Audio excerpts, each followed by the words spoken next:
Hello students, आप सभी का स्वागत है आपके अपने यूट्यूब चैनल एके क्लासेस पर। प्यारे बच्चों, इससे लास्ट वीडियो में हमने आपको क्लास 10th का चैप्टर नंबर 5 समांतर श्रेणी की एक्सरसाइज 5.3 के कुछ क्वेश्चन सॉल्व करा दिए थे।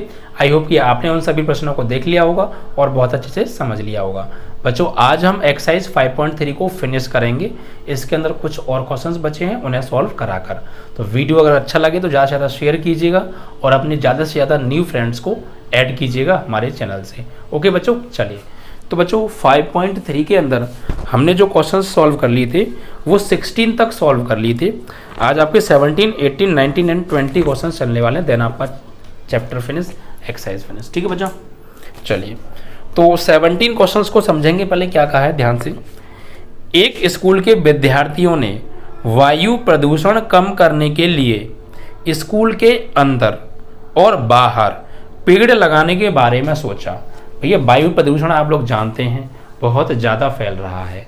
तो एक स्कूल के बच्चों के दिमाग में एक विचार आया कि क्यों ना स्कूल के अंदर और बाहर दोनों तरफ पेड़ लगाए जाएं, जिससे वायु प्रदूषण कम हो जाएगा। ठीक है बच्चा, तो उन्होंने सोचा ठीक है, अच्छी बात है, ये तो बहुत अच्छा काम कर रहे हैं। यह निर्णय लिया गया कि प्रत्येक कक्षा का प्रत्येक अनुभाग अपनी कक्षा की संख्या के बराबर पेड़ लगाएगा। ये लाइन समझना बहुत ज़रूरी है। जिन बच्चों की समझ में ये लाइन नहीं आ रही वो सवाल नहीं कर सकते। देखिए, फिर समझिए, लाइन को बार बार पढ़िए और क्वेश्चन को समझने की कोशिश कीजिए। इसमें ये कहा गया है कि यह निर्णय लिया गया कि प्रत्येक कक्षा का प्रत्येक अनुभाग अपनी कक्षा की संख्या के बराबर पेड़ लगाएगा। इट मीन्स दैट ये कहना चाह रहा है कि अगर 1 से लेकर 12 तक की क्लास हैं, हर क्लास के जितने सेक्शन हैं, अनुभाग मतलब सेक्शन, हर सेक्शन अपनी क्लास की संख्या के बराबर पेड़ लगाएगा। जैसे कि अगर एक फर्स्ट क्लास के 3 सेक्शन हैं तो तीनों सेक्शन एक एक पेड़ लगाएंगे। ऐसी 7th क्लास के अगर 3 सेक्शन हैं तो तीनों सेक्शन 7-7 पेड़ लगाएंगे। तो तीनों सेक्शन जितने अनुभाग हैं, हर अनुभाग अपनी कक्षा की संख्या, तो वो किस क्लास में पढ़ते हैं, 7th में, तो कक्षा की संख्या होगी 7, तो 7-7 पेड़ लगाएंगे। ऐसे करके हर क्लास का हर अनुभाग अपनी कक्षा की संख्या के बराबर पेड़ लगाएगा। ये निर्णय लिया गया है। ठीक है, आगे क्या कर रहे हैं, उदाहरणार्थ कक्षा फर्स्ट का अनुभाग कक्षा फर्स्ट का एक अनुभाग एक पेड़ लगाएगा। यानी कक्षा पहली का एक अनुभाग एक पेड़ लगाएगा। अगर 2 अनुभाग हैं तो 2 पेड़ लगाएंगे। अगर 3 मतलब एक एक पेड़ लगाएंगे दोनों अनुभाग। कहने का मतलब ये है। ठीक है, तथा कक्षा सेकंड का एक अनुभाग 2 पेड़ लगाएगा। कक्षा थर्ड का एक अनुभाग 3 पेड़ लगाएगा। यानी हर क्लास का जो एक एक अनुभाग है, अगर फर्स्ट क्लास का एक अनुभाग है तो 1 पेड़ लगाएगा, 2 अनुभाग है तो 2 पेड़ लगाएंगे। सेकंड क्लास का एक अनुभाग 3 पेड़ लगाएगा। जितने अनुभाग होंगे अपनी कक्षा की संख्या के बराबर उतने पेड़ लगाएंगे। ठीक है, चलिए। इस स्कूल के विद्यार्थियों द्वारा, यानी इसमें फिर कहा गया इत्यादि, और ऐसा कक्षा 12वीं तक के लिए चलता रहेगा। प्रत्येक कक्षा के 3 अनुभाग हैं। इस स्कूल के द्वारा विद्यार्थियों द्वारा लगाए गए पेड़ों की कुल संख्या बताओ। तो जिसने क्वेश्चन की लैंग्वेज को समझ लिया, समझो क्वेश्चन सॉल्व हो गया, कुछ नहीं है। और जिसकी लैंग्वेज समझ में नहीं आ रही उसका क्वेश्चन जिंदगी में नहीं हो सकता है।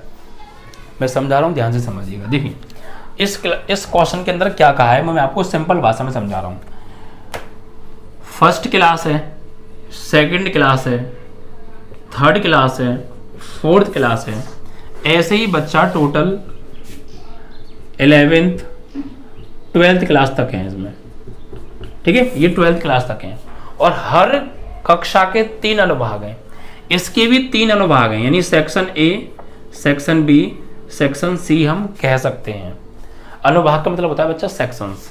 हर क्लास के 3 सेक्शन है, ये कहा गया है किताब के अंदर, मैं नहीं कह रहा हूँ। तो फर्स्ट क्लास के भी 3 सेक्शन है, इसी प्रकार सेकंड क्लास के भी 3 सेक्शन है, A B C. Third class के भी बच्चा 3 सेक्शन है, A B C. Fourth class के भी 3 सेक्शन है, ए बी सी। ऐसे ही इसके बीच में जितनी भी क्लास हैं सबके 3-3 सेक्शन है। 11th क्लास के भी 3 सेक्शन है बच्चा, ए बी सी, और इसके भी 3 सेक्शन है, A B C. Her class के 3-3 सेक्शन है। और ये कहा गया है कि हर क्लास का हर सेक्शन अपनी कक्षा की संख्या के बराबर पेड़ लगाएगा। तो ये तीनों सेक्शन पेड़ लगाएंगे। ये तीनों सेक्शन पेड़ लगाएंगे, ये तीनों सेक्शन पेड़ लगाएंगे, लेकिन कितने कितने पेड़ लगाएंगे? अपनी कक्षा की संख्या के बराबर। इन तीनों सेक्शंस की कक्षा की संख्या क्या है? फर्स्ट, भाई पहली क्लास है तो ये सेक्शन भी पहली क्लास यानी कि एक पेड़ लगाएगा, ये भी एक पेड़ लगाएगा और ये भी एक पेड़ लगाएगा। हर सेक्शन अपनी कक्षा की संख्या के बराबर पेड़ लगाएंगे। इसके भी 3 सेक्शन है लेकिन इसकी कक्षा की संख्या है सेकंड यानी 2, तो ये सेक्शन भी 2 पेड़ लगाएगा, ये भी 2 पेड़ लगाएगा और ये भी 2 पेड़ लगाएगा। इन सेक्शंस की कक्षा की संख्या है 3, तो ये सेक्शन 3 पेड़ लगाएगा, ये भी 3 पेड़ लगाएगा, ये भी 3 पेड़ लगाएगा। इन सेक्शन की कक्षा की संख्या 4, तो ये भी 4 पेड़ लगाएगा, ये भी 4 लगाएगा, ये भी 4 लगाएगा। ऐसे ही 5 तो तीनों सेक्शन 5-5 पेड़ लगाएंगे, 6 तो तीनों सेक्शन 6-6 पेड़ लगाएंगे। ऐसे 11 तो तीनों सेक्शन 11-11 पेड़ लगाएंगे भैया। ये सेक्शन भी 11 पेड़ लगाएगा, ये भी 11 लगाएगा, ये भी 11 और ये भी 12 लगाएगा, ये भी 12 और ये भी 12। समझ में आया? 12th क्लास के स्टूडेंट हैं, इनकी कक्षा की संख्या 12 है तो तीनों सेक्शन 12-12 पेड़ लगाएंगे। तो ऐसे ही टोटल कितने पेड़ लगेंगे उस स्कूल में? कक्षा फर्स्ट से लेकर 12th तक के स्टूडेंट्स का प्रत्येक अनुभाग अपनी कक्षा की संख्या का पेड़ लगाएगा, तो कितने पेड़ लगेंगे total sum of trees, total पेड़ों की संख्या यानी इस पेड़ों का योग निकालना है। समझो? पौधा या पेड़ जो भी लगाएंगे। देखिए यहाँ पे गौर दीजिएगा, एक एपी बन रही है, ये चीज आपको पेपर में नहीं करनी, ये आपको समझाने के लिए मैंने किया है। ठीक है बच्चा? सवाल नंबर है आपका 17। तो अब यहां से एक एपी बनेगी। कैसे बनेगी? देखो, पहली फर्स्ट क्लास से टोटल कितने पेड़ लगे? 1 2 3, तो 3 पेड़ लगे। सेकंड क्लास से कुल कितने पेड़ लगे? 2 इसने 6 लगाए। थर्ड क्लास से कुल कितने पेड़ लगे? 3 3 6 3 3 9 लगाए। फोर्थ क्लास से कुल कितने पेड़ लगे? 4 3 12 पेड़ लगाए। ऐसे ही डॉट डॉट डॉट 11वीं क्लास से 11 3 33 पेड़, 12वीं क्लास से 12 3 36 पेड़। तो इस तरीके से लगाए। ठीक है? तो अब ये मुझे बताइए, ये क्या बन रहा है? ये एपी बन रही है, गौर दीजिए। देखो 6 में से 3 घटाएंगे 3 आएगा, 9 में से 6 घटाएंगे 3 आएगा, 12 में से 9 घटाएंगे 3 आएगा, 36 में से 33 घटाओ 3 आएगा। हर जगह सार्वंतर सेम है, इट मीन्स यह एपी है। ठीक है? तो यहां से प्रथम पद निकाल सकते हैं हम। प्रथम पद a बराबर 3, सार्व अंतर निकाल सकते हैं हम। d बराबर 6 - 3 यानी 3 आ जाएगा। ठीक है? और अंतिम पद भी निकाल सकते हैं। कितनी पदों की संख्या है? पदों की जो संख्या है वो 12 है, क्योंकि कुल क्लास कितनी है उसमें 12 हैं, तो n बराबर 12 हो गया। ठीक है बच्चा?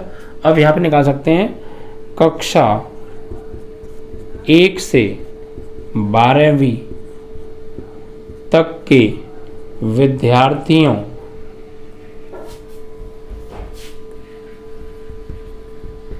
द्वारा लगाए कुल पेड़ों का योग।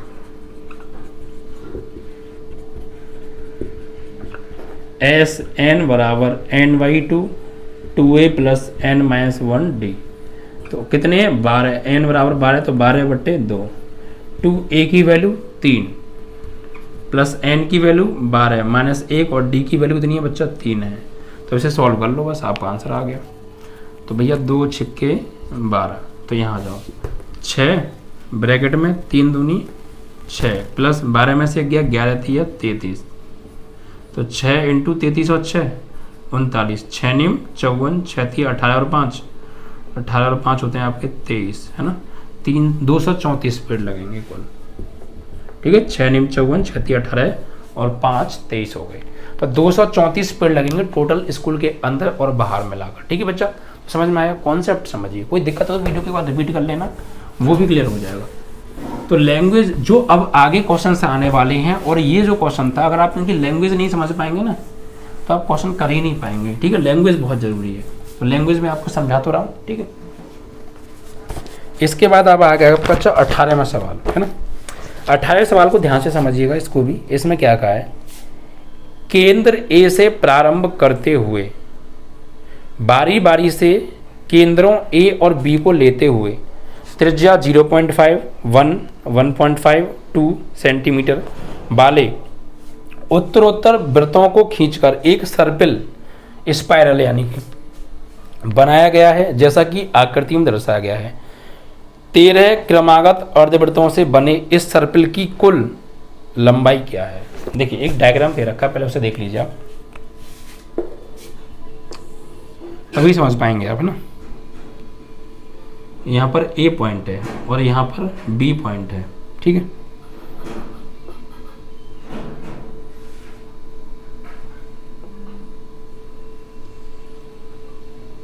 इस तरीके से एक अर्धवृत्त बनाया है, ठीक है। फिर अगेन एक अर्धवृत्त और बनाया है ऐसे करके, फिर ऐसे करके एक अर्धवृत्त और बनाया गया ऐसे करके, ठीक है। फिर इस तरीके से और अर्धवृत्त बनाया गया और डॉट डॉट ऐसे करके 13 अर्धवृत्त बनाए गए। कितने? 13। देखो ये एक अर्धवृत्त है, देखिए गौर दीजिएगा, 13 अर्धवृत्त होते हैं ऐसे। देखिए ये तो हो गया सेंटर, क्या ये तो हो गया सेंटर, तो ये हो गया भैया एक अर्धवृत्त, ये अर्धवृत्त है पूरा एक, ठीक है। फिर ऐसे ही करके एक अर्धवृत्त और बनाया है, ये रहा, ये पूरा एक अर्धवृत्त है, समझ में आ रहा है ना आपको। फिर ये पूरा एक अर्धवृत्त है, ये पूरा एक अर्धवृत्त है, फिर ये वाला पूरा एक अर्धवृत्त है। ऐसे करके कुल 13 अर्धवृत्त बनाए गए हैं और इनकी त्रिज्या दे रखी है हमें। तो इन 13 अर्धवृत्तों की लंबाई या कितनी होंगी, ये हमसे पूछा है। सर्पिल की कुल लंबाई क्या है, और पाई बराबर दे रखा 22/7, तो कोई दिक्कत नहीं है। देखिए ये दे रखा है L1, इस अर्धवृत्त की जो लंबाई है उसे L1 माना है, और फिर उसके बाद ये वाला जो अर्धवृत्त है ये वाला, इसको L2 माना है, इस वाले को L3 माना है, फिर इस वाले को क्या मानेंगे ऐसे ही L4, फिर आगे और बनेगा L5, ऐसे L13 तक 13 अर्धवृत्त हैं। समझ में आ रहा है, ठीक है। अब ये बोल रहे हैं इनकी लंबाइयाँ क्या हैं और इनकी त्रिज्या दे रखी हैं। भाई पहले अर्धवृत्त की त्रिज्या दे रखी है 0.5, इसकी जो त्रिज्या है ये है 0.5 इस पूरे अर्धवृत्त की। फिर इस वाले अर्धवृत्त की जो त्रिज्या है वो दे रखी है 1, कितनी?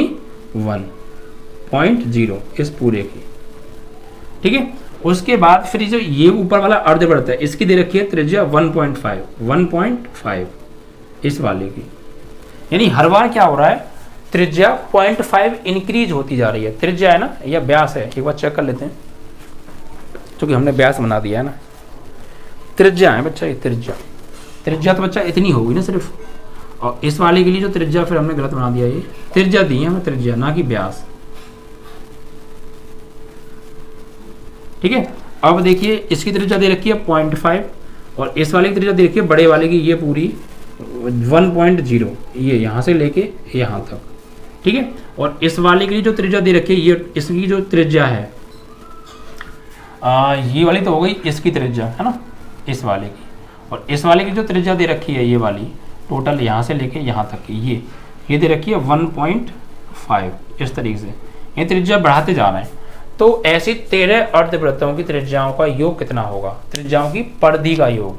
क्योंकि देखिए ये लंबाई क्या है, ये परिधि है इस वृत्त की, तो इस परिधि की लंबाई निकालनी पड़ेगी जो कि इसकी अर्धवृत्त की लंबाई होगी। फिर मुझे इस की परिधि निकालनी पड़ेगी जो कि इस अर्धवृत्त की लंबाई होगी। फिर मुझे इसकी ये परिधि निकालनी पड़ेगी जो कि इस अर्धवृत्त की लंबाई होगी।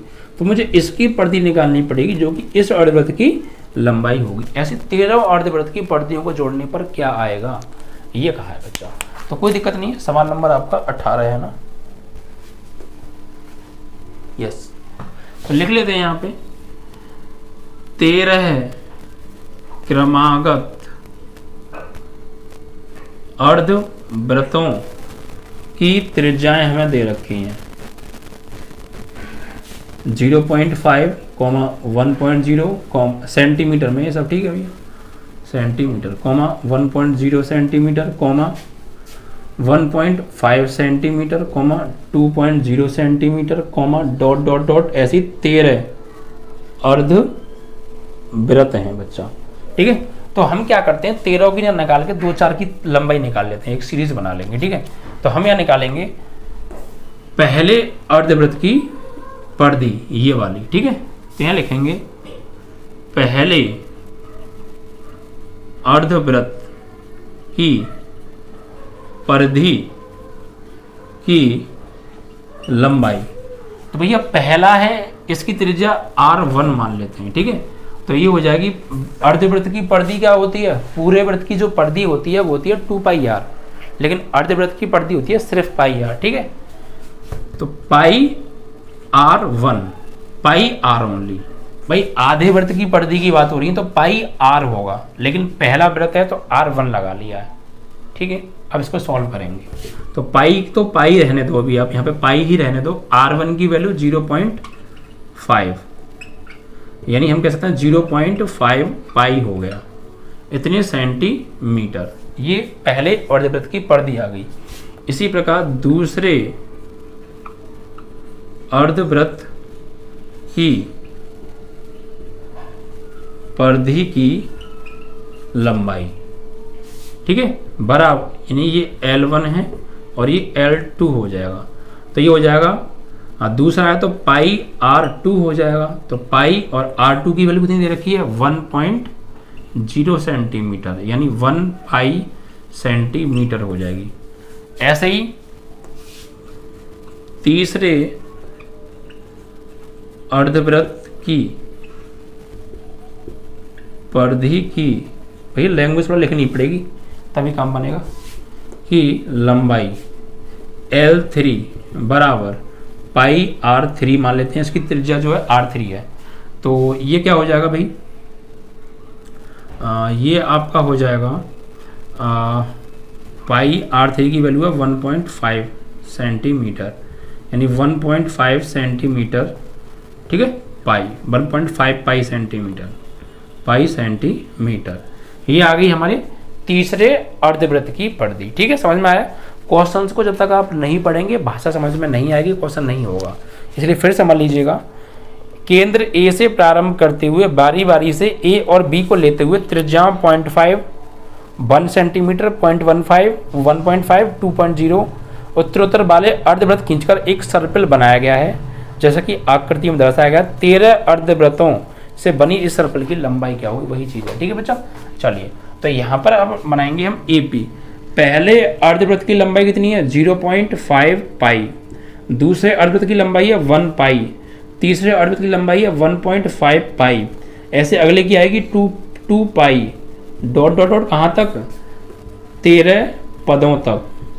13 पद ही तो होंगे, 13 अर्धवृत्तों तक, 13 पदों तक आएगी भैया, क्योंकि 13 अर्धवृत्त हैं, साफ साफ उसने कहा है। तो यहाँ से देखिए, अगर हम बात करें, ये AP बन रही है।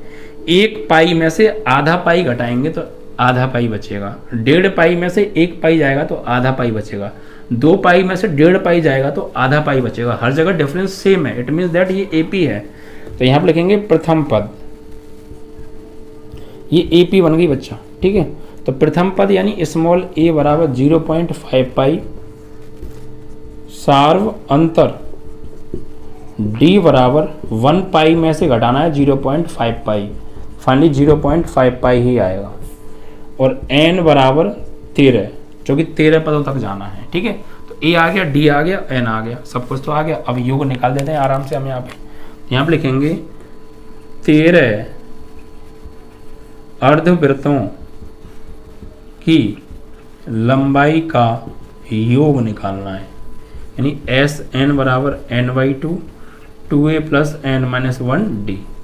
तो S13 बराबर 13/2, 2a की वैल्यू 0.5 पाई है ना, 0.5 पाई, प्लस n की जगह 13-1, d की वैल्यू 0.5 पाई, ठीक है। अब सॉल्व करें, तो सॉल्व करने के लिए ये तो कटेगा नहीं। देखो, यहाँ से देखो और यहाँ से देखो, पाई आ रहा है कॉमन, तो पाई को ले लो बाहर। तो यहाँ देखिएगा, S13 बराबर पाई तो आ गया बाहर, तो 13 पाई/2, और ब्रैकेट में क्या बचेगा, 0.5 का 2 में गुणा करेंगे तो ये हो जाएगा 1, एंड प्लस 13 में से 1 जाएगा तो 12, और 12 का 0.5 में गुणा करेंगे तो 6 आएगा। तो 12 का गुणा करेंगे 0.5 में तो 6 आएगा, ठीक है, ध्यान से समझिएगा। अब सॉल्व करते हैं यहाँ पे। तो 13 पाई/2 गुणा 6 और 1 7। पाई का मान हमें दे रखा था, यहाँ पे हमें दिया है पाई बराबर 22/7। तो लगा दीजिए, 13 बट्टे 2 इंटू पाई की वैल्यू 22/7 और इंटू 7, 7 से 7 कट गया, 2 से कट गया 11 बार, 11 तिया 33, 11 कम 11 और 3 14 है ना, 143। ओहो 143, 11 तिया 33 का 3 हासिल लागे 3 और 11 कम 11 और 3 14, इतने सेंटीमीटर। तो टोटल 13 अर्धवृत्तों की लंबाइयों का जो योग होगा वो 143 सेंटीमीटर होगा अगर उनकी त्रिज्या 0.5 इंक्रीज करती जाए और स्टार्टिंग वाली अर्ध त्रिज्या 0.5 हो तो बच्चा, ठीक है। चलिए, तो इस तरीके से आपका ये क्वेश्चन यहाँ पे फिनिश हो जाता है। तो लैंग्वेज देखिए आपने यहाँ पे क्वेश्चन को समझने की कोशिश की ना, लैंग्वेज क्या थी भैया, लैंग्वेज दिमाग हिला देती है पहली बार में, तो इसलिए आपको बहुत तोड़ के लैंग्वेज को समझना है, आराम से क्वेश्चन को कई बार रीड करना है जब तक समझ में ना आए, और जैसे समझ में आ जाए दिमाग में बैठ जाए, करना क्या है आराम से कर दीजिए लिख के, ठीक है, समझ के। चलिए, इसके बाद आपका आएगा 19वां सवाल। 19वें सवाल में देखिए क्या कहा है, 200 लट्ठों को ढेरी के रूप में इस प्रकार रखा जाता है कि सबसे नीचे वाली पंक्ति में 20 लट्ठे हैं, उससे अगली यानी उससे ऊपर वाली पंक्ति में 19 लट्ठे हैं, फिर उससे अगली यानी उससे ऊपर वाली पंक्ति में 18 लट्ठे हैं, और डॉट डॉट ऐसे ही आगे तक चलती जा रही है कहानी। ये 200 लट्ठे कितनी पंक्तियों में रखे गए हैं तथा सबसे ऊपरी पंक्ति में कितने लट्ठे हैं।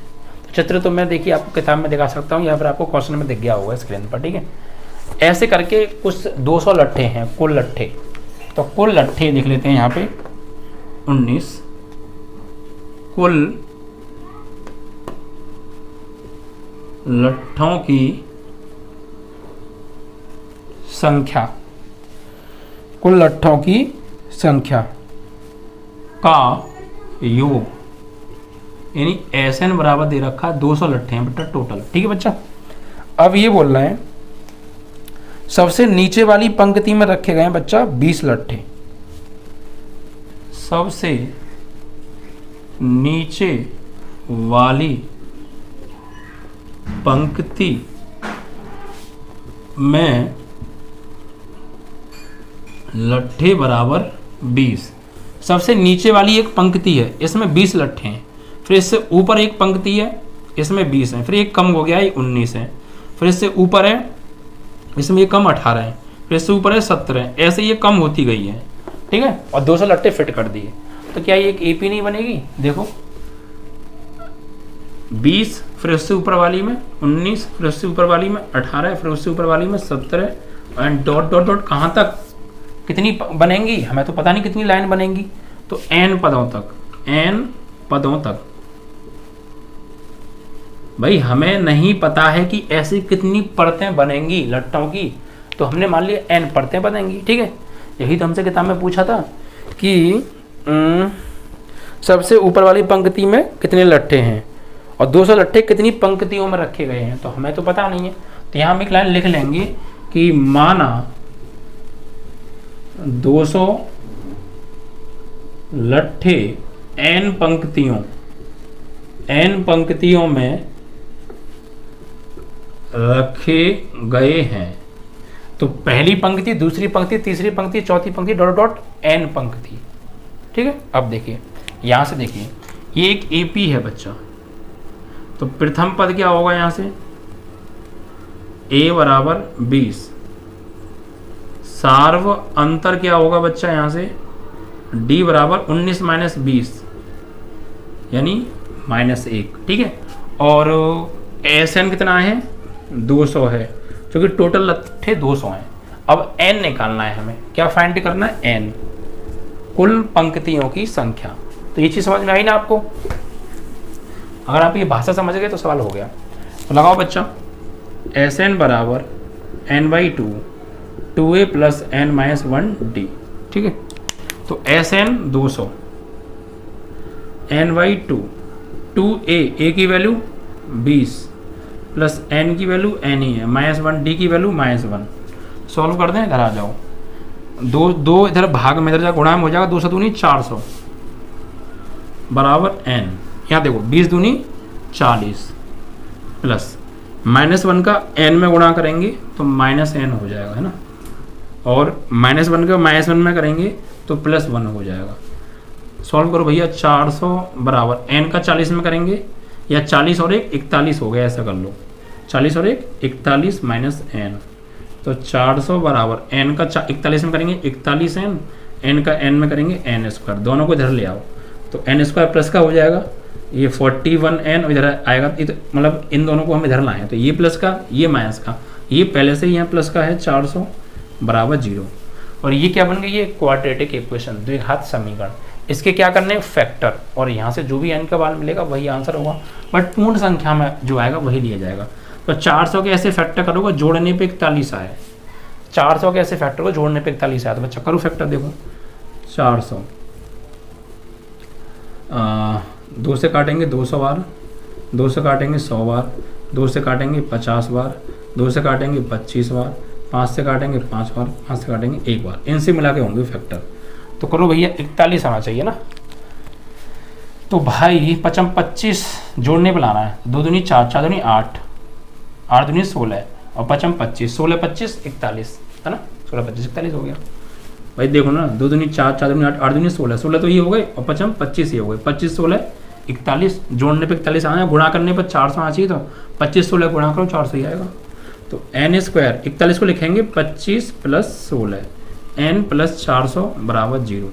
तो एन स्क्वायर गुणा करेंगे अंदर 25 एन माइनस 16 एन प्लस 400 बराबर 0। यहाँ से कॉमन क्या आ रहा है एन, तो एन माइनस 25 हो गया, यहाँ से कॉमन आ रहा है माइनस 16, तो एन माइनस यहाँ भी 25 हो जाएगा बराबर 0। ये एन माइनस 25 कॉमन है तो कॉमन ले लो, बचा क्या एन माइनस 16 बराबर 0। तो यहाँ से एन माइनस 25 को जब 0 के बराबर लोगे तो एन बराबर आ जाएगा 25, और एन माइनस 16 को 0 के बराबर लोगे तो एन बराबर आ जाएगा 16। तो आंसर आपका एन बराबर 16 होना चाहिए। क्योंकि अगर आप एन बराबर 25 को लिखेंगे, इसमें ये बोला था सबसे नीचे वाले पंक्ति तो नहीं होने, सबसे ऊपर पंक्ति में कितने लट्ठे हैं, सबसे ऊपर वाली पंक्ति में कितने लट्ठे हैं, सबसे जो ऊपर आएगी, यानी कि एनवी जो पंक्ति होगी, भाई टोटल एन पदों तक है, तो जो एनवी पंक्ति होगी उसमें कितने लट्ठे होंगे, तो यहाँ लिखेंगे एनवी पंक्ति, यानी हमें निकालने हैं ए एन बराबर ए प्लस एन माइनस 1d। तो ए की वैल्यू थी हमारी 20 प्लस एन की वैल्यू अगर हम ले रहे हैं 25 माइनस 1 और डी की वैल्यू माइनस 1, तो 20 25 में से 1 जाएगा तो बच्चा 24 गुणा माइनस 1, तो 20 और माइनस 24, तो भैया यहाँ पर देखो माइनस 4 आ रहा है, ये चीज़ थी। इसमें ये भी बोल दिया कि भैया पहली पंक्ति में कितने लट्ठे होंगे, तो अगर हम n बराबर 25 लेंगे, कुल भैया 25 पंक्ति बनेंगी, 25 परतें बनेंगी, और हम कितनी पंक्ति टोटल n पदों तक, तो nवीं पंक्ति जो लास्ट वाली पंक्ति होगी, यानी नीचे से अगर हम ऊपर आएंगे तो जो सबसे पहले नंबर पर होगी उसमें कितने लट्ठे होंगे, तो हमने चेक किया तो -4 होंगे, मतलब ऊपर वाली में एक भी नहीं होगा, माइनस में और होंगे, तो ऐसा तो नहीं हो सकता, इसलिए n की वैल्यू 25 नहीं होगी, 16 से निकल के आ जाएगा, वरना आप देख लीजिएगा। ठीक है, अगर हम n बराबर 16 लें, ठीक है, कोई क्या लें 16 पंक्ति बनेंगी, तो NV में देखो क्या आएगा, ए एन बराबर ए प्लस एन माइनस 1d, तो 16 लो भैया, तो ए की जगह तो प्रथम पद तो 20 ही है, एन की जगह लो 16 माइनस 1 और डी की वैल्यू -1, तो 20 और यहाँ 16 में से किया 15 इंटू -1, तो 20 माइनस 15 यानी 5। प्रथम पंक्ति में स्टार्टिंग सबसे ऊपर वाली पंक्ति जो है उसमें 5 लट्ठे होंगे, इससे पिछले में माइनस आ रहा था इसलिए वो नहीं होगा बच्चा। ठीक है, तो आपका यहाँ पर 19वां सवाल भी समाप्त हो जाता है। समझ में आया भाई? प्रथम पंक्ति आप n बराबर 2 आंसर आ रहे हैं, एक 25 और एक 16, तो आप 25 को लेके अगर प्रथम पंक्ति में लट्ठों की संख्या निकालेंगे यानी nवीं पंक्ति में, तो वहाँ पे -4 आ रहा है भैया, पहली पंक्ति में संख्याओं की लट्ठों की संख्या माइनस में क्यों होगी, प्लस में होनी चाहिए। ठीक है, इसीलिए 25 गलत हो गया, फिर 16 आंसर है, 16 से निकल के भी आ रहा है। अब आपका लास्ट क्वेश्चन और बचता है, यहाँ पर आपको देखिए दौड़ करनी है, आलू दौड़, पता आलू दौड़ है ना, लुंगी डांस नहीं, आलू दौड़। समझिए, पढ़ लेते हैं पहले क्वेश्चन को। एक आलू दौड़ में प्रारंभिक स्थान पर एक बाल्टी रखी हुई है। भैया पहली जगह पर चित्र भी बना हुआ है, किताब में देख सकते हैं, एक पहले स्थान पर एक जो है बाल्टी रखी हुई है, ठीक है, जो पहले आलू से 5 सेंटीमीटर की दूरी पर है। यानी मैं आपको डायग्राम बनाने की कोशिश करता हूँ। सवाल नंबर है आपका 20। यहाँ पे बच्चा एक बाल्टी है इस तरीके से कुछ,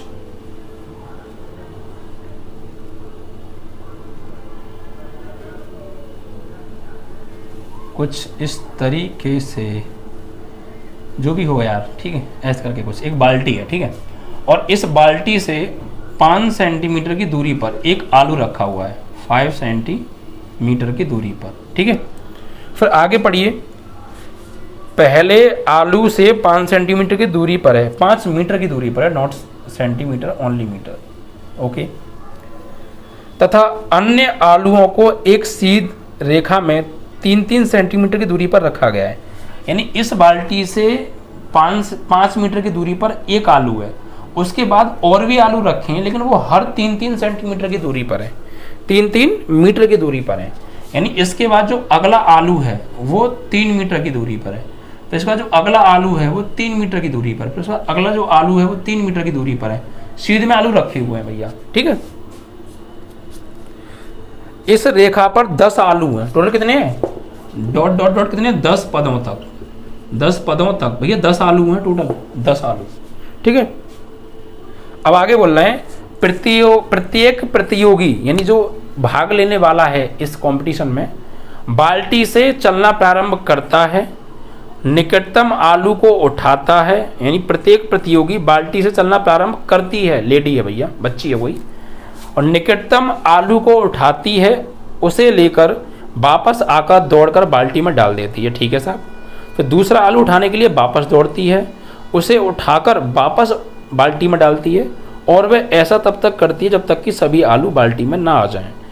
इसमें प्रतियोगी को कुल कितनी दूरी तय करनी पड़ेगी। ओहो, देखिए क्वेश्चन की भाषा मैं समझाता हूँ आपको, देखिए सुन लीजिएगा। एक बाल्टी रखी है खाली, इससे 5 मीटर की दूरी पर एक आलू है, उसके बाद 9 आलू और हैं आगे, कुल मिला के 10 आलू हैं, तो एक तो ये हो गया, 9 और हैं आगे, 10 हो गए टोटल। और इस पहले आलू के बाद में हर आलू 3 मीटर की दूरी पर रखा हुआ है, ऐसे 10 पदों तक 10 आलू है, ठीक है। तो अब भैया जो इसमें भाग लेगा कंपटीशन में, वो क्या करेगा, यहाँ से दौड़ना स्टार्ट करेगा, पहले यहाँ से दौड़ना स्टार्ट करेगा, ये मान लीजिए ये है, ठीक है, ये कंपटीशन में भाग ले रहा है भैया, ठीक है, ठीक है। अब ये दौड़ेगा भाई साहब, इस आलू पहले जाएगा यूँ, इस आलू को उठाएगा और वापस लौट के फिर आएगा और इस बाल्टी में डाल देगा, फिर दोबारा जाएगा, इस आलू को उठाएगा, फिर वापस आएगा, फिर डाल देगा, फिर जाएगा, फिर इस आलू को उठाएगा, इसमें डाल देगा। ऐसा नहीं एक बार में उठा लेना, पहले जाएगा, एक आलू उठाएगा, फिर वापस आएगा, डाल के जाएगा बाल्टी में, फिर अगला आलू उठाएंगे, फिर से दोबारा जाएगा, फिर उठा के लाएगा, फिर डाल देगा। ऐसे 10 बार उसको ये सब करना है। तो उसने कुल कितनी दूरी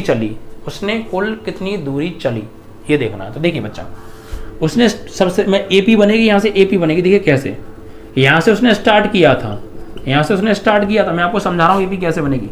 यहाँ से उसने स्टार्ट किया था और पहले यहाँ से यहाँ तक गया, तो कितना गया, 5 मीटर, और फिर इसको उठा के वापस आया, इसमें डाल दिया, तो 5 मीटर गया और 5 मीटर आया। तो एक आलू उठाकर बाल्टी को डालने में चली गई दूरी कितनी है, 5 जाने में 5 आने में 10 मीटर, ठीक है। तो यहाँ पे लिखेंगे, पहला आलू उठाकर बाल्टी में डालने